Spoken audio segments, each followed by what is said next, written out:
Hello friends, मैं आपका host और दोस्त आपके अपने यूट्यूब बेल टेक चैनल पे आपका स्वागत करता हूं। फ्रेंड्स, आज के वीडियो में हम वुल बी परफेक्ट पे बात करने वाले हैं। तो चलिए फ्रेंड्स, चलते हैं अपने वीडियो पे और शुरू करते हैं अपना स्लाइड शो। फ्रेंड्स, चैनल को सब्सक्राइब कीजिएगा और वीडियो को लाइक शेयर कीजिएगा और अपने फ्रेंड्स और रिलेटिव के साथ भी शेयर कीजिएगा। तो चलिए फ्रेंड्स, चलते हैं और स्टार्ट करते हैं अपना वीडियो। सबसे पहले समझते हैं वुल बी परफेक्ट क्या होता है। सप्लाई चेन के एंड में जब डिमांड चेंज हो या चेन में इन्वेंट्री फ्लक्चुएशन हो जाए, इस फिनोमिनन को बुल विप इफेक्ट कहा जाता है।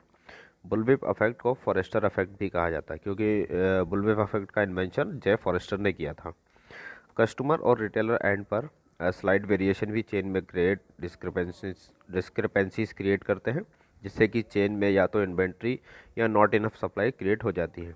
ये प्रोडक्ट या तो जो इन्वेंट्री का प्रोडक्ट है या तो बैक ऑर्डर में डेड स्टॉक या फिर प्राइस कम करके टोटल लॉस को अवॉइड करने के लिए सेल किया जाता है।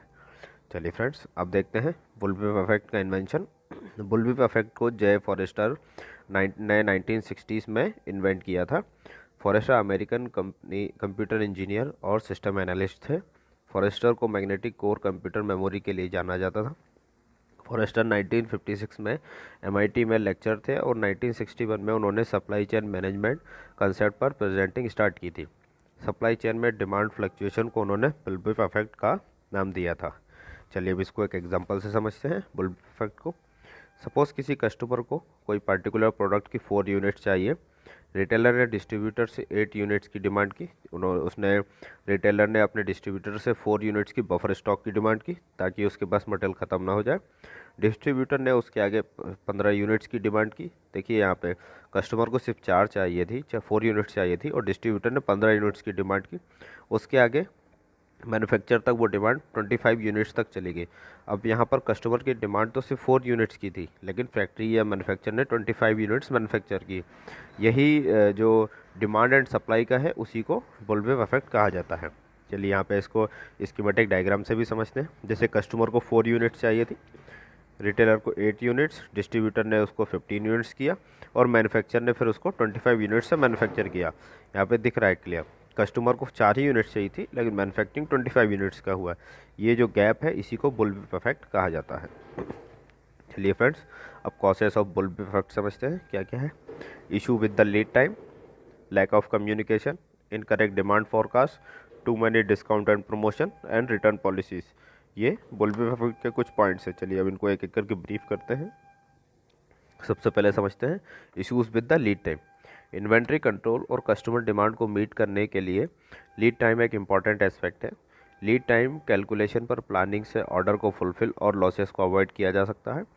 सप्लाई चेन में अगर कहीं भी इशू आता है तो ईच स्टेप पर लीड टाइम इंक्रीज होता है, जिससे कि कस्टमर डिमांड को फुलफिल करने में डिफ़िकल्टी तो होती है, साथ में इन्वेंट्री लेवल भी फ्लक्चुएट होता है। चलिए अब नेक्स्ट देखते हैं, lack of communication. Supply chain में बोथ इंटरनल और एक्सटर्नली लैक ऑफ कम्युनिकेशन भी बुलविप इफेक्ट का मेन कॉज होता है। डिमांड्स, प्रोडक्शन इश्यूज और अपकमिंग सेल्स की इंफॉर्मेशन शेयर करने से इस इशू को अवॉइड किया जा सकता है। ऑर्डर्स को सक्सेसिवली फुलफिल करने के लिए फ्लो ऑफ इंफॉर्मेशन बहुत ज़रूरी होता है इंडस्ट्रीज़ में। Incorrect demand forecast. Demand forecasting एक कॉम्प्लिकेटेड टास्क है, जो कि इन्वेंट्री केपीआई और ई कॉमर्स केपीआई के एनालिसिस से परफॉर्म किया जाता है।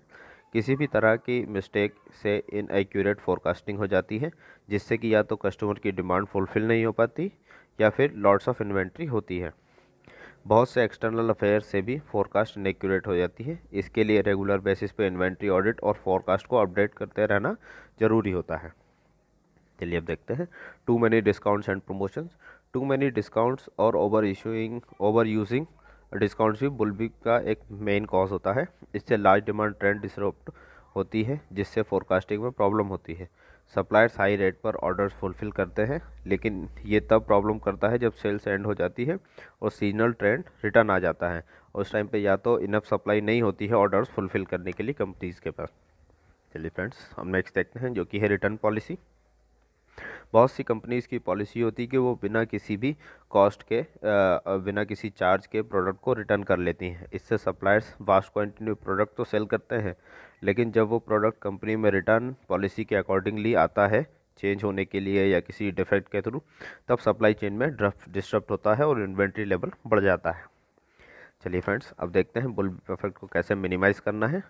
Understanding the affect, improvement in inventory planning, improvement of raw material planning process, inter departmental collaboration, stable pricing and optimising of minimum order quantity. चलिए अब इनको एक एक करके समझते हैं।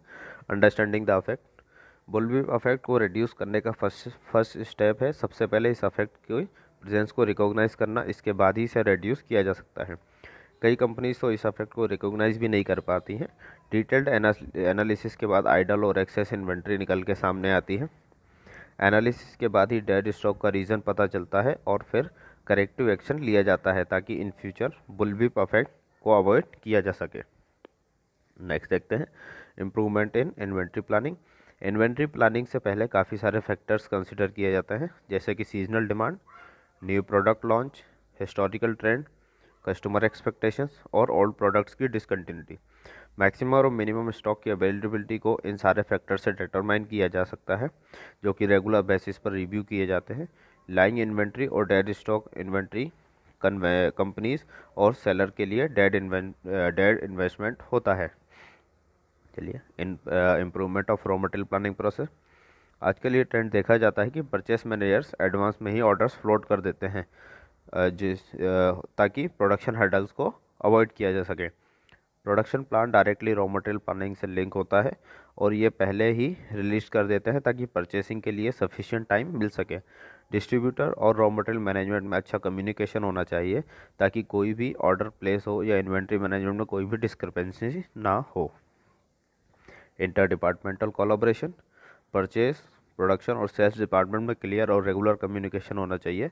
ऑर्डर्स और अनएक्सपेक्टेड बल्क ऑर्डर्स की रेगुलर अपडेट्स डिपार्टमेंट्स को रेगुलरली फ्लोट होनी चाहिए। कंपनीज के लॉन्ग टर्म विजन मिशन के लिए सभी डिपार्टमेंट्स के इशू को साइड में रख के सिर्फ काम पर फोकस होना चाहिए और कंपनीज के विजन मिशन पे फोकस करना चाहिए। परचेसर को अवेलेबल इन्वेंट्री का पता होना चाहिए। एग्जिस्टिंग प्रोड्यूस प्रोडक्ट और डिलीवरी शेड्यूल प्रोडक्शन डिपार्टमेंट को नोन हो ताकि sales department expected orders lift कर सके। अगर ये डिपार्टमेंट्स एक साथ काम करेंगे तो प्रोडक्शन कंटिन्यूस होगा और स्टॉक की अवेलेबिलिटी ऑप्टिमम होगी, साथ ही सप्लाई चेन भी एफिशिएंट हो जाएगी। चलिए अब देखते हैं स्टेबल प्राइसिंग और optimisation of minimum order quantity MOQ। कुछ प्रोडक्ट का MOQ काफ़ी ज़्यादा होता है। MOQ means minimum order quantity काफ़ी ज़्यादा होता है, जिससे कि उसी कस्टमर से ऑर्डर आने में काफ़ी गैप क्रिएट होता है। इस MOQ को अगर कम कर दिया जाए तो सेम कस्टमर से रेगुलर ऑर्डर जनरेट होने लगते हैं। Keeping the price stable through out the year instead of daily offers and discounts will create a predictable demand. चलिए फ्रेंड्स, इसी के साथ आज के वीडियो को ख़त्म करते हैं। आज का वीडियो आपको कैसा लगा हमें कमेंट बॉक्स में कमेंट करके ज़रूर बताएं। वीडियो को लाइक कर चैनल को सब्सक्राइब करें और नोटिफिकेशन वाले बेल आइकन को भी प्रेस करें और अपने फ्रेंड्स और रिलेटिव के साथ भी शेयर करें। Thank you friends, thanks.